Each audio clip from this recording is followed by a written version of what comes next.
The Doctor Is In is a co-production of Ave Maria Radio and EWTN Radio and carried across the EWTN Global Catholic Radio Network. You want some bad news, Michael?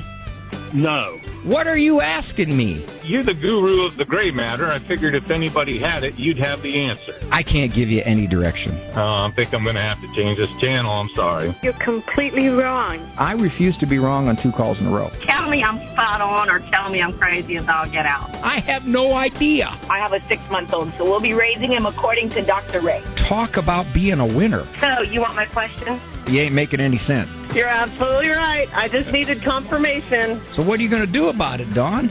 I'm calling you. Now, from the studios of Living Bread Radio Network in Canton, Ohio, the hometown of Mother Angelica, here's Dr. Ray. How does one need confirmation, sorry about that they're making no sense? Shouldn't that be obvious? Unfortunately, it's not. We can make a lot of nonsense come out of us, and we just think it's perfectly legit. Isn't that something about the human condition? I think the key to growing in wisdom is recognizing when it's nonsense, when it isn't. I've learned how to be smarter, truly. I think of something very dumb to say, and then I don't say it. Addition by subtraction. Nice to have you. This is The Doctor Is In. It's like I had to decide where it is. Because normally, this is Look Back Friday.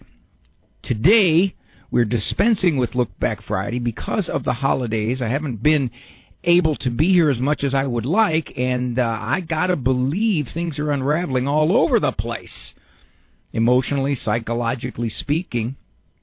So today's call-in day. In fact, Eric Dumont is there taking your calls about the stuff of life, kids, family, marriage, jobs, religion, adjustment, circumstances, fears, phobias, development, all that stuff. I don't know about all that stuff, but maybe in your situation between the two of us we can come up with something. The number to get onto the air if you have a question like that. Or if you have a comment. We had some comments yesterday, some really nice comments. If you would like to offer someone some help in better living. Of course, I will decide how helpful it is. But no, we appreciate very much you calling in and saying, okay, here's an insight I've developed in life. Many of you, if not all of you, have wonderful experiences that you can share with somebody else. Don't make them too long. This is radio.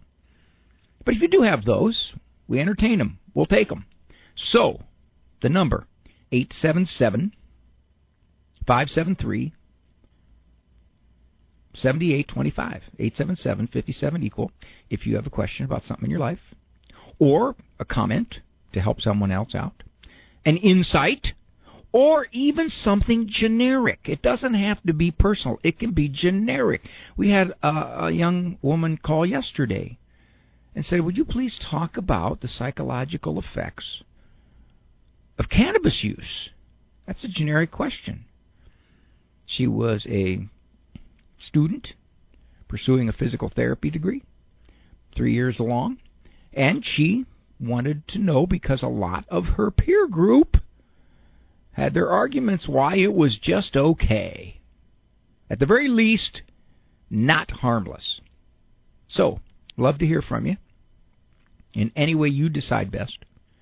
877-573-7825. Now, this is the other thing nice about me being able to do this, since it is an open line Friday. On January 28th and 29th, which is a Tuesday and a Wednesday, I've been down to Ave Maria in Florida a number of times. But this time around, we are bringing the TV show down there, Living Right with Dr. Ray, which airs on EWTN 2 or 3 times a week. Its prime showing is on Saturdays at 10 a.m. We've been doing the show now for 14 years. We're taping season 14. And back in the beginning, when I went to EWTN with my proposal, I said, please, we need a live audience. I got to have a live audience. And they said, okay.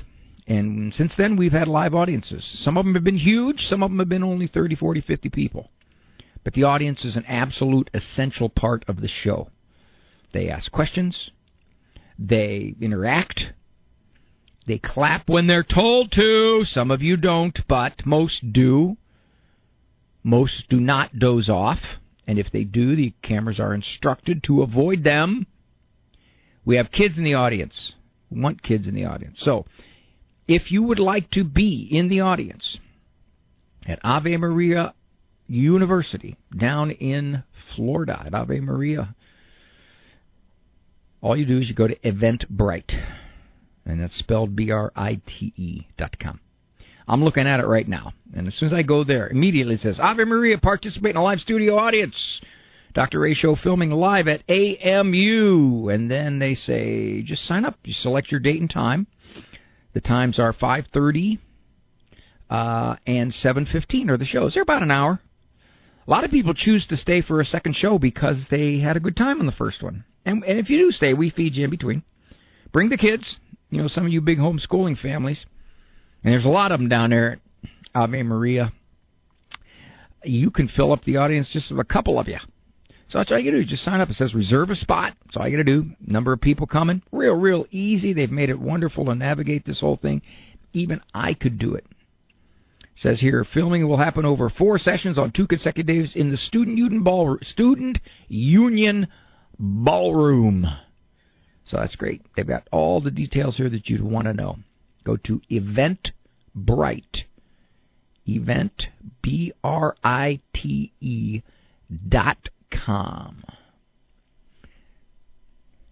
Yeah. Everybody talks about New Year's resolutions. A lot of ways might be a New Year's revolution because it's hard. I would like to know how many New Year's resolutions by March are gone. Whether it's a spiritual resolution. I'm going to read the Bible 15 minutes a day. I'm going to pray the rosary. I'm going to work out twice a week. Do cardio 20 minutes 3 times a week. I am going to be pleasant to my mother-in-law.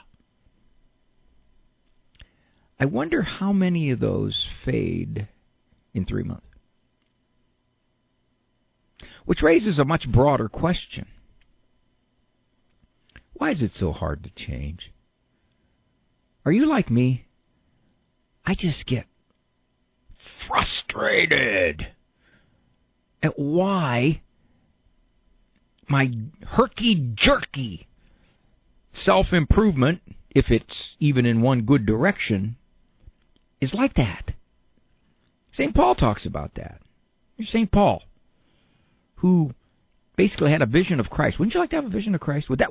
I got a question for you. If you had a vision of Christ like St. Paul, would you all of a sudden be a completely different human being? Would you? You go, oh yeah, I would. Yeah, well, St. Paul didn't. He flat out said, why do I do the things I don't want to do? And the things I should do, I don't do. And he went and visited with the apostles and talked with them. We all think that, don't we? Oh, man, if the Lord came down and sat in my living room and said to me, Ray, okay, you're my adopted son. Now I want you to live for me now. Okie dokie. Yeah. Okay, how sadly for me would that last? I like to think it would make some difference. And actually, I really would like to think it would make no difference. Because I shouldn't need that. It's kind of like proof. But then you can always deny the proof. You can always say, well, maybe I hallucinated. Was it a dream? Yeah, was I sure what I saw? Who knows? But if you're like me, the frustration over the agonizingly erratic pace of getting better in anything, stuff that you know is good for you physically, to eat like that, you know that. Stuff that you know is better for you spiritually. I need to shut my mouth more and watch what comes out of it. It's like, And people say, well, you got the grace of God. Yeah, you do. But don't you want to say, come on, God, can you give me a little bit more than you're giving me here? Because it seems like I'm countering it. I guess what our Lord wants, well, who am I to speak for what our Lord wants, but my speculation is that He wants us just to keep persevering. Say, okay, I did it again. All right. Does that add to my resolve a little more not to do it next time? I don't like bragging like that. That's just ugly. Why do I have this need to impress people? But yet, I did it again. I name dropped. I shouldn't have name dropped. I remember one time Mel Gibson told me not to do that. I don't want to gossip. I don't gossip. But you know who does? Yeah. So, I guess what I'm saying is recognize the erratic process. And maybe that's a good thing, because it keeps you humble. Like me. Oh my, all kinds of folks want to talk up there. And I would say this, please, for those of you gently and patiently waiting on the lines, I will get to you. So thank you for your patience. Dr. Ray. If you're still on the fence about purchasing a new air conditioner, just know that prices are expected to increase by 25% over the next year due to EPA standards. Don't wait. Hi, I'm Ron Garmo with Running Right Heating and Cooling. Call us today for a free quote on a new air conditioning system and all your heating and cooling needs. Mention Ave Maria Radio and get a 10% discount. Call today, 248-884-1704, or go to runningrightHVAC.com to schedule an appointment. I was once lost, and now I'm found. It's one of my favorite songs. I wrote a talk on surrender that was based on Amazing Grace. I had my niece sing verses of the song throughout my talk. It is through Amazing Grace that we're saved. It is through His grace we are found. Surrendering is a big part of my testimony story. Writing our testimony is a great exercise, especially if you are in a leadership position. Knowing your own story is part of sharing the good news. I'm a person who needs to be in control, who needs to plan things out. It took me a long time to accept that God's plan is not always my plan, and His timing is not always my timing. When I've surrendered, great things have happened, like meeting my husband, having a child, starting my own communications and coaching company, and being on Catholic radio. If you feel lost, surrender. Through God, you will be found. This has been a Christ-Centered Communication Message. I'm Vanessa Denha-Garmo, a communications evangelist and host of Epiphany. Do you own popular index mutual funds or ETFs? If so, you're automatically own shares of companies that conflict with your moral beliefs. Ave Maria mutual funds are managed to conform to pro-life and pro-family values. Long-term investors can invest in the no-load Ave Maria mutual funds. The experienced professional portfolio managers make decisions based on investment fundamentals and pro-life values. You can learn more about Ave Maria mutual funds today at 866-AVE-MARIA or visit AveMariaFunds.com. Reiterating very quickly, a lot of great questions up there. Please be patient with me. I will get to you. Now, that said, I will yield to the temptation for a little self-promotion here. So Rob from Florida, Divine Mercy Radio, he has a question about the taping. Hey, Rob. Good afternoon, Dr. Ray. I'm here with Captain Rachel as well. We already have our tickets for the Tuesday night showing, viewing, whatever you want to say, for your show down in Ave Maria in Florida. I'd like to use the word extravaganza, Rob, if you will, please. I like it, Dr. Ray, yes. Extravaganza. Captain, and my daughter is just about ready to rank up to Light Colonel. Oh, I'm excited. That's awesome. So it's kind of cool. So our question is, can we bring the beach balls to throw around through the audience, and will you have a T-shirt gun? Well, here's the thing, Rob. You know, this is why I am the star and you're just a rank audience member. We did this about 5 years ago. I said that oftentimes when you go to these rock concerts, to get things going, you have the people with the beach balls and the Frisbees. I said, we need something like that. And we had already prepped the audience. And out came the beach balls and the Frisbees flying like crazy. So you see, buddy, this is why I'm 5 years ahead of you. Not your wife, but you. Thank you, Dr. Ray. You are very gracious. Well, please come up. Please come up. Thank you. Come up and introduce yourself, please. We will. And All thanks. righty. And you have Thank a blessed new year. Thanks for being on the radio. Too. God bless you. Bye. See you. Okay, good ones here. Let's see. Boy, so many very thoughtful questions up there. Michael from Spokane, Washington. And I found out when I was in Spokane why it's spelled Spokane. And apparently there was some journalist years back who, for whatever the reason, decided to get it started being pronounced Spokane. Do you know anything about that, Michael? Hi, Dr. Ray. I'm one of the 30 or 40 people listen to your program. Well, consistently, yes, that is true. Not much, really. Most the natives here, people live here, call it Spokane, and the people who do not live here call it Spokane. But I don't know the exact history on that. But yeah, it's a challenge, Spokane. But I want to congratulate, first of all, Notre Dame for winning the Sugar Bowl yesterday. Go Irish! Miracles happen. Yeah, they had a lot of Hail Mary passes. Yeah, Hail Mary, she came through, our Blessed Mother. Well, my question is on forgiveness. How do we forgive?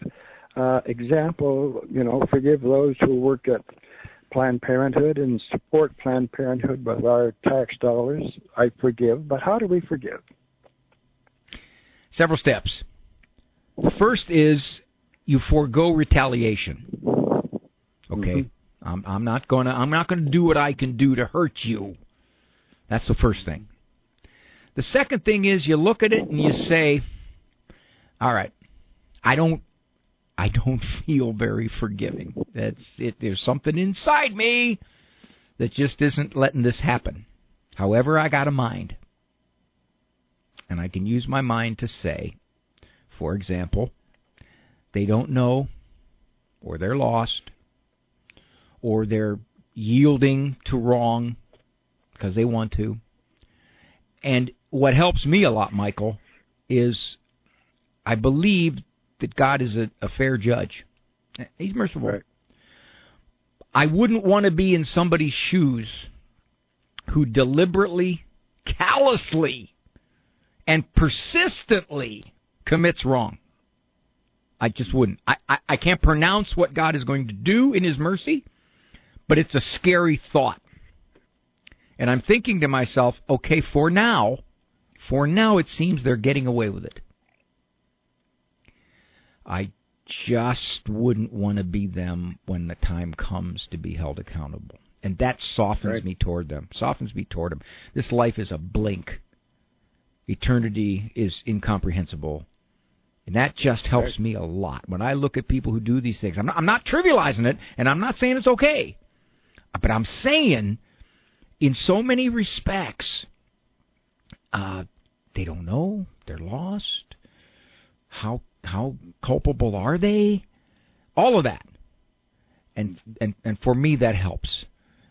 And I just sort of let go of it, Right. And here's the other thing. And everybody says this, and I don't want to keep just uttering something that's not novel or new. That's why you don't listen to this show. You can get it elsewhere. But you try to pray for them. When you pray for them, even if you don't want to pray for them, it's hard to be mad at them. That's right. It's true. I say, Lord, soften their hearts. Lord, show them, please. That's a beautiful prayer. Yeah. So, Michael, from Spokane, I respect the proper pronunciation of your city. Thanks, Dr. God bless you, sir. I respect you and your program very much. Thank you. Blessed New Year to you, sir. You too. Happy New Year. All righty. Bye. Good stuff. Okay, I got time. Melissa. And I was in Sioux City a couple times, very nervous in Sioux City, looking around, figuring, okay, who's going to take me to court, Hi, Melissa. Hi. Hello. Hey. Hello, young lady. Thank you for taking my call. Sure. So, my question, I have a 16-year-old son, and... Wait a minute, hold on, time out. Dating. Time out. You say, my question, I have a 16-year-old son, you don't know if you have a 16-year-old son? My question has to do with my 16-year-old son. Oh, okay. Forgive me for being so literal. I'm sorry about that. And him and his girlfriend have been dating for about 6 months, and she's very set on her college plans next year. They're juniors, and she is going to be going to Colorado, which from Iowa is a couple states away. So he's already talking to us about how do I rent apartments in Colorado, because he is set on following her. Mm-hmm. And she's Christian but not Catholic, and he's had that conversation about how he's set in his faith and would she convert, and she's not against it. But my question is, it's still a year away. How do we talk to him about this relationship and slowing down and kind of taking things a step at a time without being that overbearing parent? You're allowed to be an overbearing parent, I mean, nowadays, overbearing parent has come to mean we can't slow kids down from the path that they're on for fear that we're kind of interfering with their self. Several things. One, you got time. You have no idea where this is going to be 1 year from now. You don't. Okay. Right. There's a pretty good chance that I don't say pretty good, but decent chance that this relationship is ultimately going to go in another direction. So that's one. Two, this is big. My son went through this. When he was 16, he had a girlfriend, and she was going to go to Connecticut. And he was already planning on going to the University of Connecticut. And that was where he wanted to go. So we just kind of let that rest for a while, and ultimately that relationship didn't go. But he wasn't going to be permitted to go to Connecticut just because of a girl. That was not going to happen. And okay. I think you are quite right as a parent, you don't need me to say this, that you can say, no, that's not a reason to choose a college. Right. Because your girlfriend's there. He's like, well, I'm not going to college. I'm just going to go live there and find a job there. I see. Well, son, you can find a job. Well, you know what, son? You can do that when you're 18 because I can't stop you. Yeah. That's the way he said it. Mm-hmm. Okay, and now another thing, too, is that right now, I would just start a focus on where he's at with his faith and where he thinks she's at with her faith. What does she understand about the Catholic faith? How angry would her parents be if she started looking at the Catholic faith? Would she feel pressure from her family? What do you think? Now, I confess, when I married my wife, she was not Catholic. And, in fact, she went to church with me, but she was not Catholic. And I was of a different mindset that many years ago. And I thought, she's a beautiful human being. She's Christian. This'll work its way out. And I like to think through my holy influence that my wife ultimately converted. And she told me that were it not for me, she would have converted a lot sooner. So I just let that go. I didn't argue with that one. So given that, at this point, I would explore where he's at and where she's at. I might even sit down with her if you got that kind of relation. But then you said one other thing, and I'll leave you with this. How do we convince him to slow this down?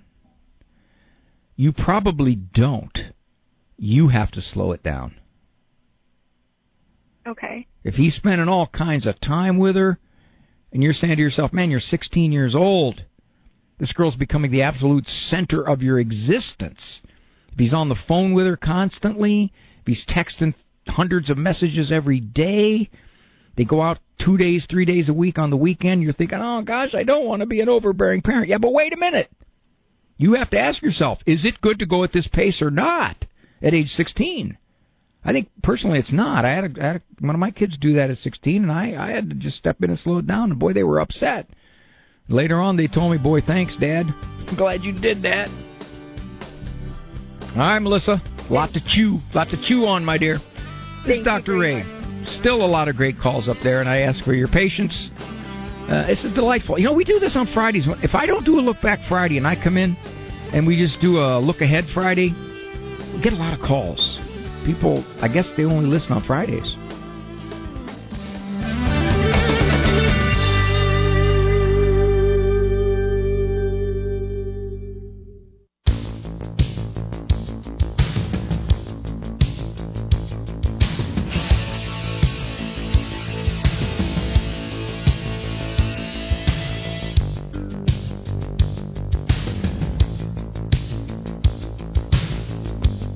The age-old question. Well, I don't know how age it is old. But the question, do all dogs go to heaven? Now, Maggie is calling from Alaska. Now, when I went up to Alaska, I was just awed by the fact that when they have snow, it's white. And it stays white. It doesn't get slushy and muddy like here in the Midwest. It just stays white. And it's beautiful. Like that. Am I wrong, Maggie? You're very right. I couldn't believe it. I said, where's your slush? Where's the mud? Well, this year, actually, we've hardly got barely any snow. It's really been bizarre. So, then you call yourself Alaska. You ought to be ashamed of yourself. So what are you thinking about this dog animals thing? Okay, well, I wanted to just share some insight. I grew up with a house full of animals, so they've always been my best friends. And so when it came time when they passed, you know, especially as a child, it was really extra hard, you know. The adults understood more, the children really didn't, you know. I just remember at nighttime when we would say our prayers, we'd ask our mom, you know, are they going to go to heaven? Because we got to be with them again one day, right? That's our best friends. And my mom said, well, Christ is very giving, and he understands how you feel. And like anything, if you ask him, I don't see why they wouldn't be there, why he wouldn't grant you that wish. And so I've always kept that in my mind, you know, through all these years. I'm almost 60 now and had many, many pets, many dogs, many cats, many birds, everything. And each time that they did pass, in fact, I lost my one dog of 15 years back in February. And I think I lost it more than ever. I don't know why, but I was just like, I told him, I said, look, dude, we're going to be together again. I promise you. Because I'm going to ask Jesus, and this is going to happen. I really believe it is. And so I just felt more at ease when we had that little bit of a talk, you know, before he left. Mm-hmm. And when it first happened, I did a lot of praying, and I was like, Lord, please let me know somehow that he's there, that my babies are there. And I had this dream. Well, I think it was a dream, but I saw the Lord. Well, you don't see the Lord, but a spirit holding my boy and telling me, it's okay, I got him. It's okay, I got him. You don't have to worry. Maggie, I'm going to jump in because I don't want you to bump up against a break here. Do animals go to heaven? And what sounds like you're saying is, do loved animals go to heaven? Because I don't know if the reticulated 20-foot python or a 450-foot female lion would be there because she'd want to eat me. So you're saying is the animals that I formed an attachment to, would they be in heaven? Now, it gives you comfort to think that, all right? Even though you know you can't know, but it's good comfort. You believe it. I guess I would say this. Heaven is a completely different kind of existence. I don't suspect that it's more of the same here. I mean, we tend to look at what we know here and say, okay, it's going to be 10 times what we know here. It could be a completely different existence, so that the love you had for that 15-year-old dog, you don't need anymore. And that's not that you're throwing it off. It's just not there. Because you're so much more caught up with what heaven is. A completely different plane of existence. Yeah, I want to throw this in, okay, you know, because I've listened to a lot of people talk to ministry, and they're like, you know, they lost their friend, and they said, well, they're not really going to be there because they don't leave the way we do. They don't have a spirit. They don't leave the way that you and I do. Well, that's completely true, and I totally understand that. But I still believe that God is good, and I think if you ask him, just like you could ask him about anything, he'll grant your wish. I really believe that. And I'm not going to stop believing that. I think that's a good belief, Maggie. I think it gives you a lot of comfort. Although I just want to say one thing. If you go to heaven, I'm not sure I'll be able to find you, because the way you've talked over the years, you've had so many loving pets that you're just going to be surrounded by this mob of gerbils and hamsters and birds. I hope so. Okay. Maggie, thanks for the call. I appreciate it. My number one love is God. My number one love is God. Thank you for the call, dear. Mean that. All righty. You know, it's interesting because people talk about this, especially with dogs. Dogs seem to be the closest thing we have to unconditional love. A dog, just about anything you would say to a dog, they would go, oh, yeah, that's cool. I really love you for saying that. That's really neat. You're a wonderful human being. Just about anything. And the stories of dogs, for example, after a master has died, just simply going to a certain place and just laying there and waiting for the master to return, are rife. They're all over the place. So these creatures, especially dogs, I don't think you're going to get a python to do that. Maybe not a bat. Certainly not a scorpion. Not even a cat. Come on. You know, as one veterinarian told me, he said, if a cat and a dog were the size of you, which one would eat you and which one would want to play? Good point. Very good point. So it's the dog. It's interesting, too, that, and then again, I'm digressing because I've only got about a minute here and I can't take another call, but I'll take them on the other side.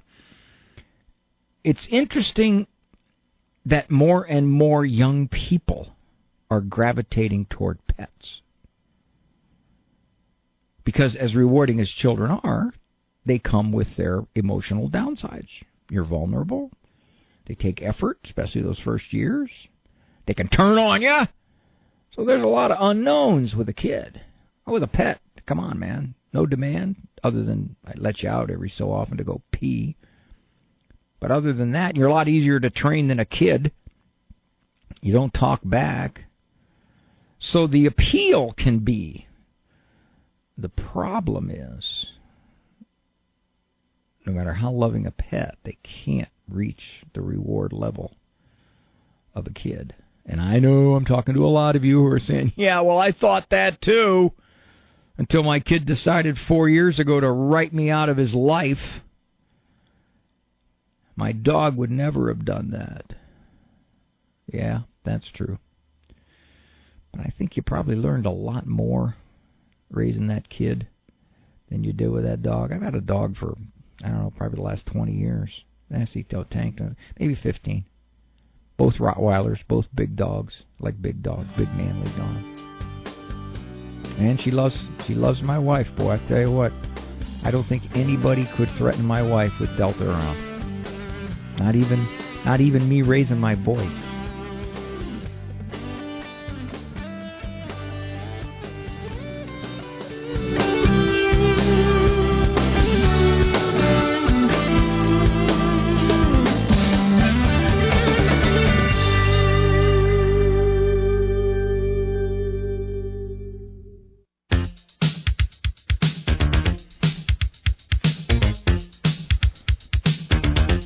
Nice to have you with me. This is not Look Back Friday. This is Talk to You Friday.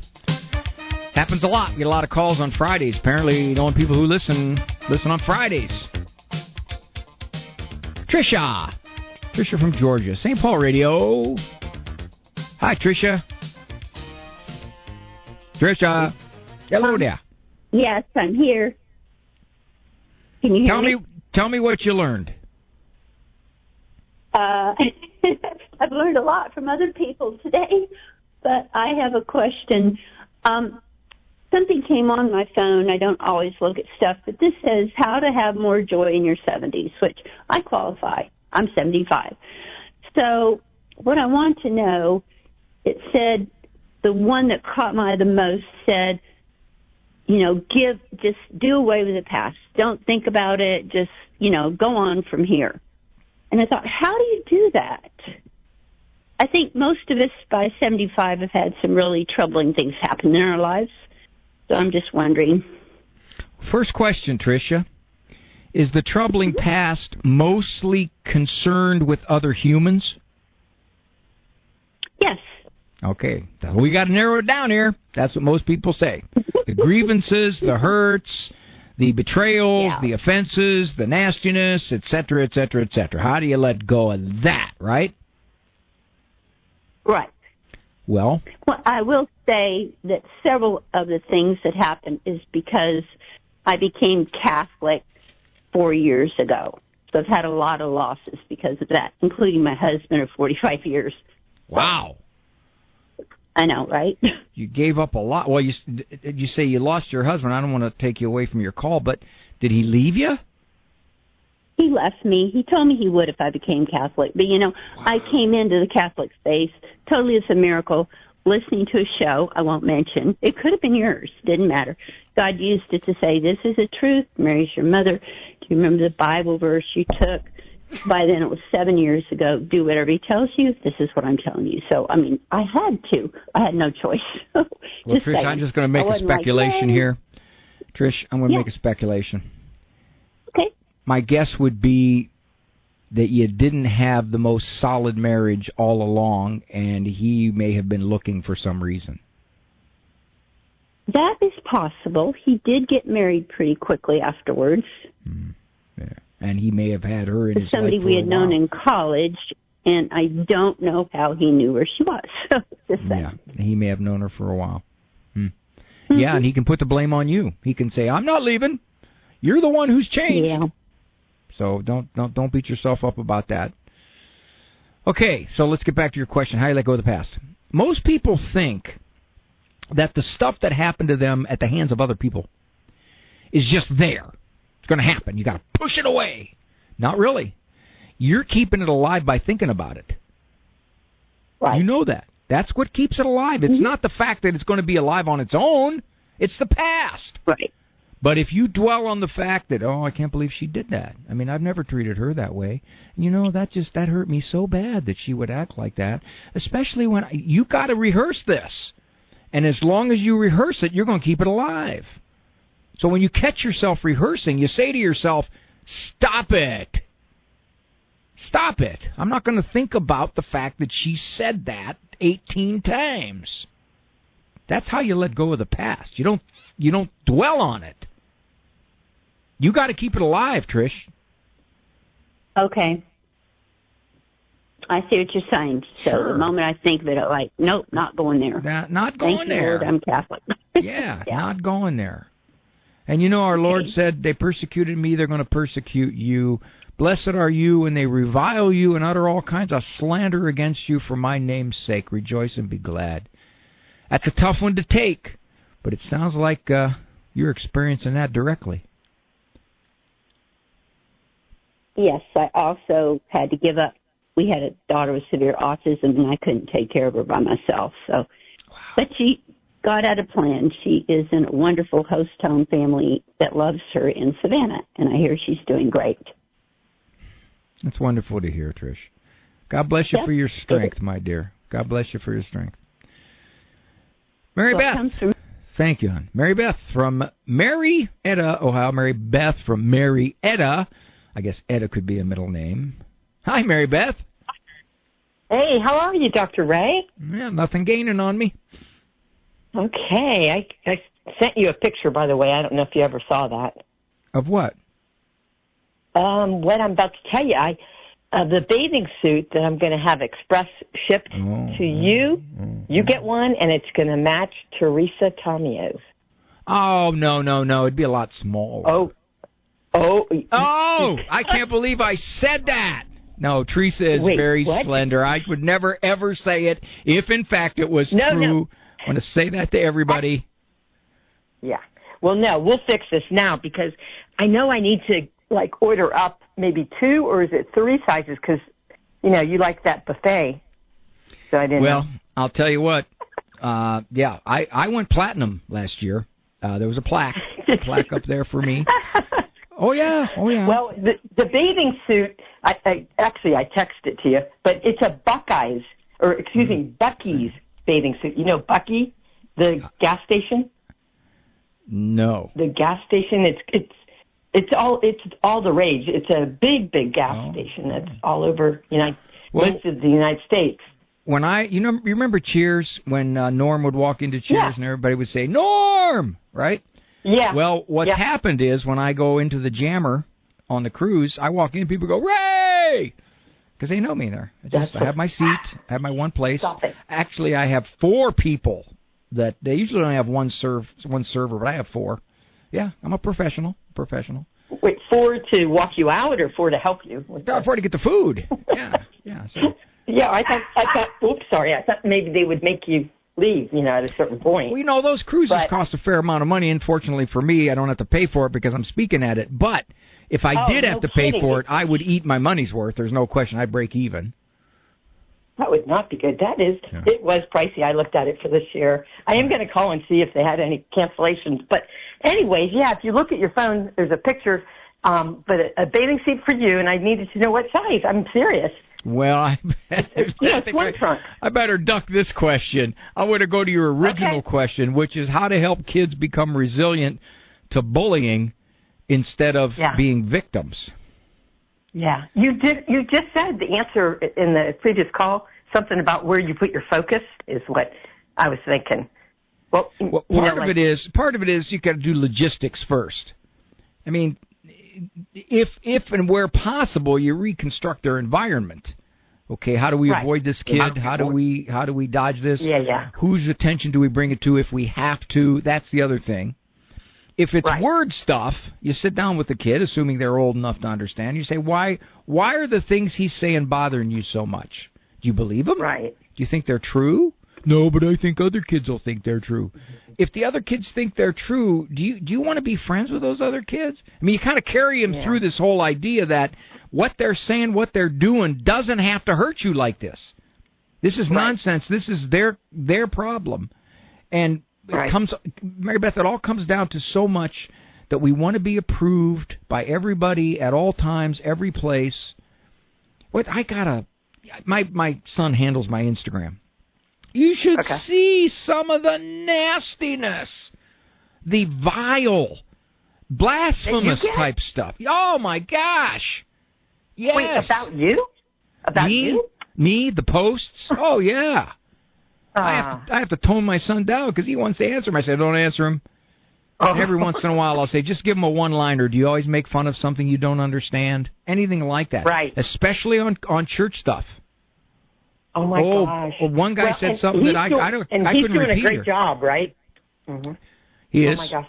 Well, geez. I think one thing is they're spending so much time, money, and energy trying to avoid suffering. I think we should expect it, that we will all be bullied. One good thing that's helped me as I've gotten older. People say, what has changed with you as you've gotten older? One of the big ones is, it takes one heck of a lot more for you to say junk about me that's going to upset me. Right. So I got to run. Hey, we're past Ray. Thanks, Mary Beth. This is Dr. Ray. Hi, I'm Ed Bahura, and at Sylvan Learning Centers, we know how hard you work to provide children with the education they deserve. As a leading provider of supplemental K-12 education, we partner with schools supporting students during the school day or after school. Our proven programs are designed to elevate student success and improve school ratings with measurable results. Join the many schools already benefiting from Sylvan Learning institutional tutoring. Call 1-800-EDUCATE. Fire on the Earth's Peter Herbeck. The battle is fierce in the church today. The Lord's totally in charge and calls us to participate in His mission. But our nation itself is convulsing. There's just massive division and struggle and problems that are going on. There's a lot of stuff that's, I think, profoundly offensive to God. And we as a people can make a huge difference simply by living differently in these days. So Jesus said, if you want to become my disciple, my follower, you must deny yourself. To deny yourself is to deny the capacity in us to just simply say, I'm my own master, I'm my own maker. Instead, it's a heart change. It's a directional change. And say, now, the life I now live, I'm living by faith in the Son of God. I want what He wants. And second, take up your cross daily. The cross isn't just simply, I got a headache today. The real cross is standing against, in love, in courage, the resistance of the world of political systems, of social systems and social networks and things that literally stand against God and the will of God and God's plan. And if you said, yes, Lord, I want to follow you, I'm putting you first, I want to deny myself, pick up my cross, and I want to come after you because I want to seek to please you in all my life. Peter Herbeck spreads fire on the earth, weekday mornings at 6:30 and again at 11:45 on Ave Maria Radio. Again, I'd like to apologize for anybody I don't get to. If you're on the line at the end of the program, you're first up anytime you call back into the future. St. Jean from Mary, Pennsylvania. No, that's not right. Jean from St. Mary, Pennsylvania is calling. Hi, Jean. I always feel clean when I say Hello, that. Hi, I always feel very clean. Hi, Jean. Hi, Jean. Isn't that something? Yes, and I have been called a saint before. Oh, man. Well, you know, according to Scripture, that's a lot to live up to. Well, according to Scripture, you are. We are, but Paul calls us that. We are saints. Yep. We are little s saints. Called to be. Yeah. Well, and we are because, in fact, we believe in Christ and we try to live His way. We are, quote unquote, the saints. St. Paul even says that. You give my greetings to the saints and so and so. Sure. Okay. Anyway. Exactly. You've gotten, your call is something I didn't get a fraction of 25 years ago. Actually, 10 years ago, probably didn't. No, it's exploded. There's a lot of reasons for it. Sure. But your 26-year-old son is in a same-sex relationship and now is engaged, correct? Apparently, yes. And you say apparently, he didn't tell you? So, yeah. No, he told us. He actually, we haven't. He told us in a text message. You know how that goes. He's accepted. Where's he? Does he live by you? He lives in the neighboring town. Okay. So you have physical contact with him. Yeah. Okay. And so through it all, it has upset the sisters, the brothers, and all. And he knows where we all stand about the wedding. That we won't be able to come. But my husband is like, he wants to sit down with the two of the gentlemen and just talk about faith. Because Andrew, in his text message, said he doesn't believe the same things we do. But isn't that just evil, that taking him away? I don't know. Gene, this has got to be no surprise here. Gene, this got to be no surprise. This has got to be something that you've seen for years. Oh, like in his character or what? Yeah, in his views of life, and you've seen little signs here and there that he's drifting from the faith, or maybe he's not interested in girls, and you're seeing some secrecy in his life. As you look back on it, this isn't something that overnight he just decided, I'm going to get into a same-sex relationship and get engaged to the guy. No. It was a college thing. Okay, so it's been a while, sure. It's been quite a while. Yeah. And your son's view is that's who I am, and you people can't accept me. Yeah. So the heck with all of you. Well, he actually comes around. We have a good rapport with him. We just, nobody talks about that until he brings it up. So I don't know. Is it prudent to talk to him about it? Well, here's the first question. Sit down and have another conversation? Because say another. Have you've talked about it before? When he first, and then he doesn't want to hear about it. There you go. You answered your question. Now, if you're going to sit down, how about the parents of the other boy? Is it prudent to talk to them? Why? No, it's too removed. Where they stand on? Why? It's too removed. Yeah. I would say this: if you want to take another run at this, you sit down with your son and you say, I'm just curious. How did this all come about? How did you decide that you're same-sex? How did you decide that you don't believe these things? What is it? Because you could get inside his head as opposed to saying, don't you understand you're going against the Catholic faith? Don't you understand that you're jeopardizing your soul? Don't you understand? No, forget that. He'll turn you off so fast. Yeah. You got to simply say, just help me to understand how you got to this point now in your life. And I think you're wise that if he's going to proceed with this, and the odds are, in my opinion, 99% chance he is, unless the relationship somehow fractures, then you're going to have to accept him as your son, and he knows exactly where you stand regarding his life choices, his conduct. And you're right. For the most part, you avoid the topic. I have relatives like this. We just avoid the topic. I'm getting these questions are just coming out of everywhere. Oh my gosh! All over. The culture has changed dramatically. Radically. Even in the last 15 years regarding sexual orientations, confusions, etc., etc. Yeah. All righty, Gene. Good luck to you, my dear. Take good care. All right, Mary, you call back. We'll see what we can do to help you out. And I do appreciate all the calls. Good Lord permitting. Talk to you Monday on E-Person Monday. And then next week we'll be broadcasting from the boat. I'll probably sound like this. Well, at least I hope we're above water. Walk with God.